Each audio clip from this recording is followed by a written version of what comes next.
Welcome to Naresh academy. Union public service commission మరియు Andhra Pradesh public service commission group 1 and group 2 సంబంధించి October 31, 2023 తేదీ సంబంధించి practice questions. Question number 1, నీతి ఆయోగ్కు సంబంధించి క్రింది ప్రకటనలను పరిగణించండి.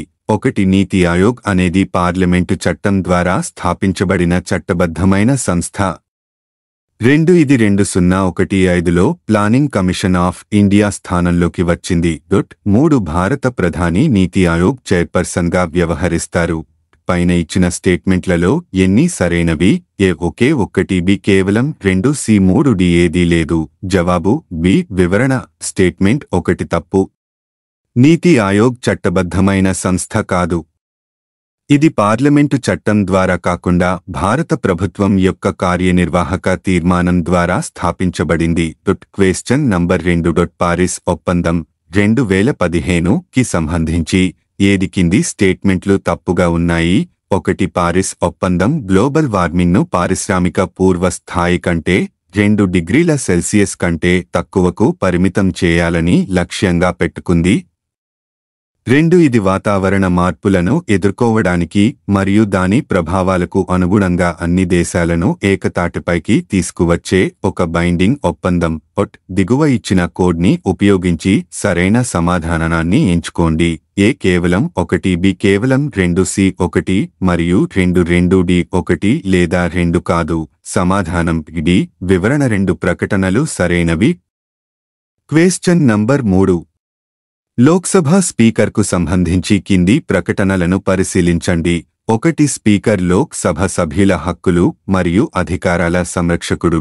2. స్పీకర్ పదవీ ప్రమాణం చేయరు.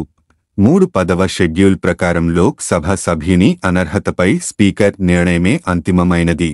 పైన ఇచ్చిన స్టేట్మెంట్లలో ఎన్ని తప్పులు ఉన్నాయి?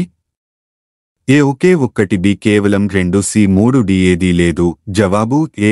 వివరణ. స్టేట్మెంట్ 3 తప్పు. కిహోటో హోలోహన్ కేసులో ఇది న్యాయ సమీక్షకు లోబడి ఉంటుందని, ఈ నిబంధన రాజ్యాంగ విరుద్ధమని సుప్రీంకోర్టు ప్రకటించింది. Question number 4. International criminal court (ఐసిసి)కి సంబంధించి ఈ క్రింది వాంగ్మూలాలలో ఏది తప్పుగా ఉంది? 1. ఐసిసి అనేది మారణహోమం, యుద్ధ నేరాలు మరియు మానవత్వానికి వ్యతిరేకంగా జరిగిన నేరాల వంటి తీవ్రమైన నేరాలకు సంబంధించిన అంతర్జాతీయ ట్రిబ్యునల్. 2. ఐసిసిలో భారత్ సభ్యదేశంగా ఉంది. దిగువ ఇచ్చిన కోడ్ని ఉపయోగించి సరైన సమాధానాన్ని ఎంచుకోండి. ఏ కేవలం 1, బి కేవలం 2, సి 1 మరియు 2, డి 1 లేదా 2 కాదు. జవాబు బి. వివరణ. స్టేట్మెంట్ 2 తప్పు. ఐసిసిలో భారత్కు సభ్యత్వం లేదు. Question number 5. ఇటీవల వార్తల్లో ఉన్న మధ్య ఆదాయ ఉచ్చు ఇలా ఉత్తమంగా నిర్వచించబడింది. 1. తక్కువ ఆదాయం ఉన్న దేశం అధిక ఆదాయ ఆర్థిక వ్యవస్థగా మారే పరిస్థితి. 2. మధ్య ఆదాయ దేశం అధిక ఆదాయ ఆర్థిక వ్యవస్థకు మారలేని పరిస్థితి. 3. అధిక ఆదాయ దేశం ఆర్థిక మాంద్యం ఎదుర్కొనే పరిస్థితి. 4. అల్పాదాయ దేశాలు ఆర్థిక స్తబ్దతను అనుభవించే పరిస్థితి. జవాబు 2. వివరణ. పెరుగుతున్న వ్యయాలు మరియు తగ్గుతున్న పోటీతత్వం కారణంగా మధ్య ఆదాయ దేశం అధిక ఆదాయ ఆర్థిక వ్యవస్థకు మారడంలో విఫలమవుతున్న పరిస్థితిని ఇది సూచిస్తుంది. Question number 6. రక్షణ రంగంలోని Bharat dynamics limited (BDL) chairman, managing director 2023 అక్టోబరు 27న ఎవరు నియమితులయ్యారు? జవాబు ఏ. మాధవరావు. వివరణ. ప్రస్తుతం ఆయన సంస్థ డైరెక్టర్ టెక్నికల్ గా ఉన్నారు. 3 నెలల పాటు లేదా కొత్తవారిని నియమించే వరకు ఈయన ఈ పదవిలో కొనసాగుతారు. Question number 7. చైనా మాజీ ప్రధాని 2023 అక్టోబరు 27న ఎవరు షాంఘైలో మరణించారు? జవాబు లీ కెకియాంగ్. 68. వివరణ. 2013 మార్చి నుంచి 2023 మార్చి వరకు ఆయన చైనా ప్రధానిగా ఉన్నారు.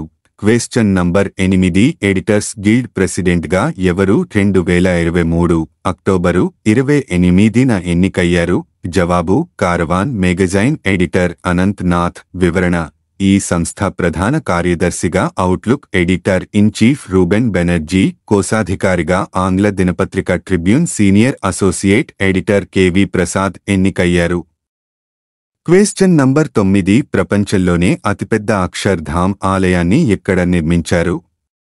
జవాబు: అమెరికా న్యూజెర్సీలోని రాబిన్స్ విల్లే టౌన్షిప్. వివరణ: శ్రీకృష్ణుడి అంశగా ఆరాధించే స్వామి నారాయణ్ కొలువుదీరిన ఆలయమే అక్షరోం. దేశ విదేశాల్లో వందల సంఖ్యలో అక్షర్ధామ్ ఆలయాలు ఉన్నాయి. 185 ఎకరాల్లో నిర్మితమైన ఈ స్వామి నారాయణ్ అక్షరం ఈ దేశంలోనే అతిపెద్ద హిందూ దేవాలయం కాగా ప్రపంచంలో రెండోది. రాజస్థానీ సంప్రదాయాలకు అనుగుణంగా గుజరాత్కు చెందిన బోచా సన్వాసి అక్షర్ పురుషోత్తం స్వామి నారాయణ్ సంస్థ BAPS ఈ ఆలయాన్ని నిర్మించింది. Question number 10. ప్రపంచ గుడ్ల దినోత్సవాన్ని ఏ రోజున నిర్వహిస్తారు?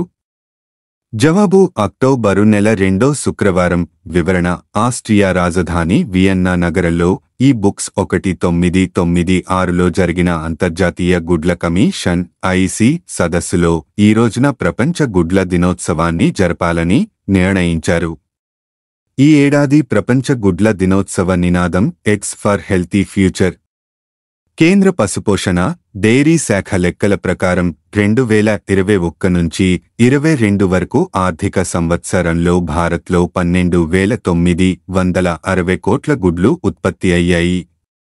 అంతకుముందు సంవత్సరంతో పోలిస్తే ఇది 6% పైగా ఎక్కువ. గుడ్ల ఉత్పత్తిలో ఆంధ్రప్రదేశ్ 20.41%, తమిళనాడు 16.08%, తెలంగాణ 12.86%, పశ్చిమ బెంగాల్ 8.84%, కర్ణాటక 6.38%. రాష్ట్రాలు ముందు వరుసలో ఉన్నాయి. ప్లీజ్ లైక్, షేర్, కామెంట్ చేయండి మరియు subscribe my YouTube channel @Naresh Academy 5509. Thank you one and all.